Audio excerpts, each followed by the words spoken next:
નમસ્કાર મિત્રો, હું ડૉક્ટર ગૌરાંગ જોશી.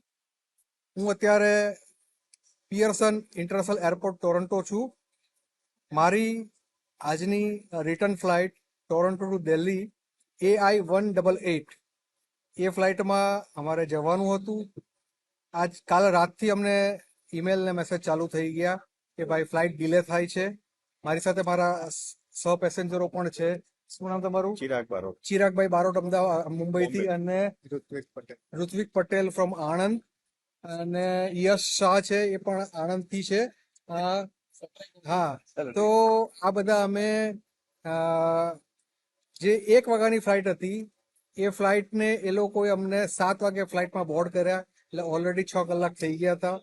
ત્યાર પછી જ્યારે ફ્લાઇટ ગેટ ઉપરથી ડિપાર્ચર માટે જ્યારે રિલીવ થઈ, જેવી ગેટની બહાર નીકળી અને ફ્લાઇટને પોણો કલાક એમણે ઊભી રાખી.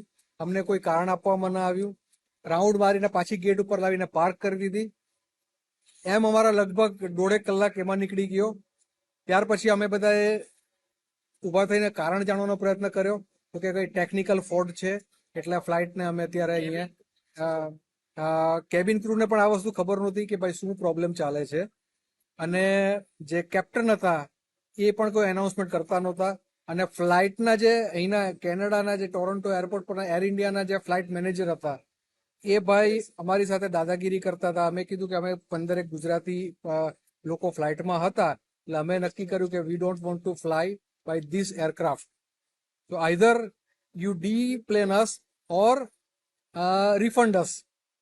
તો એણે અમને રિફંડ આપવાની પણ ના પાડી.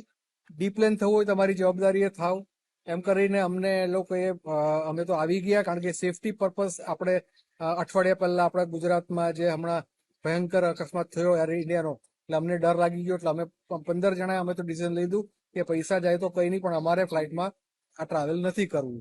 પરંતુ એર ઇન્ડિયાના સ્ટાફ તરફથી જે ઉદ્ધત વર્તન અમારી સાથે કરવામાં આવ્યું, અને જે ફ્લાઇટના મેનેજર હતા મિસ્ટર જોફી કરીને, જે અહીંયા ટોરન્ટો એરપોર્ટ ઉપર છે, એના દ્વારા અમને એવું કહેવામાં આવ્યું કે ભાઈ હું તમને રિફંડ નહીં આપું. આજે કોઈ પણ ઇન્ટરનેશનલ ટ્રાવેલ કરતું હોય તો 6 કલાક ઉપર ફ્લાઇટ ડિલે થાય એટલે જવાબદારી જે તે એરલાઇન્સ કંપનીની હોય છે. રિફંડે કરવું પડે, અમને હોટલ પણ આપવી પડે અને અમને કમ્પન્સેટ પણ કરવું પડે. પરંતુ આટલી દુઃખદ ઘટના એર ઇન્ડિયા સાથે બની હોવા છતાં એર ઇન્ડિયાનો સ્ટાફ આ રીતે ઉદ્ધત વર્તન કરે છે. Director general of civil aviation અને મિનિસ્ટ્રી ઓફ સિવિલ એવિએશન સુધી આ માહિતી પહોંચે એના માટે આ વિડીયો આપ સૌ લાઈવ કરો.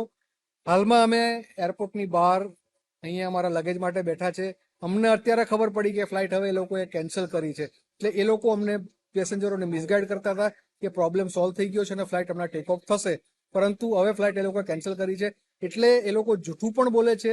આજે દરેક પેસેન્જરની પોતાની જિંદગી સાથે રમવાનો આ પ્રયત્ન પછી પણ ઇન્સિડન્સ થયા પછી પણ પણ આ બધાની જિંદગી સાથે ખેલી રહ્યા છે. છે. આપણે લગભગ 300 લોકો ગુજરાતમાં જેણે જીવ ગુમાવ્યો છે.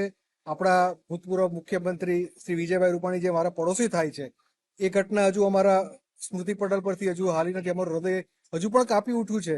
અને આ ઘટના જો પછી આવો કોઈ પાછો અંજામ આવે તો અમારા જાનમાલની સુરક્ષાની ખાતરી કોણ આપશે? એર ઇન્ડિયા આપશે.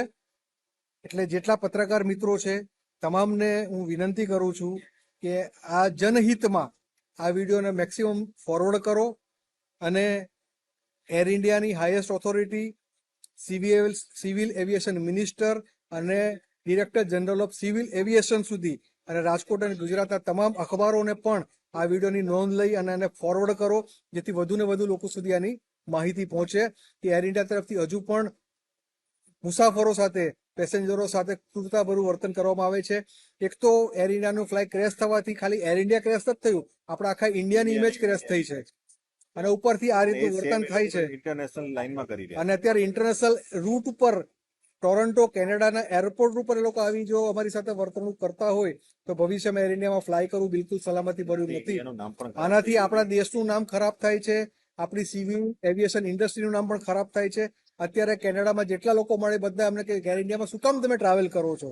આપણે એવી છે કે આપણા દેશની એરલાઇન છે, એટલે આપણે દેશદાગથી પીડાઈને જ્યારે કરતા હોય ત્યારે આપણી જ એરલાઇનને જે આપણી જાનમાલની સુરક્ષાની પડી ના હોય તો આપણે આને હવે એક્સપોઝ કરવા જરૂરી છે. એટલે મિત્રો આ વિડીયોને ફટાફટ તમે શેર કરો અને મેક્સિમમ લોકો સુધી પહોંચાડો જેથી આ એર ઇન્ડિયાની શાન ઠેકાણે આવે.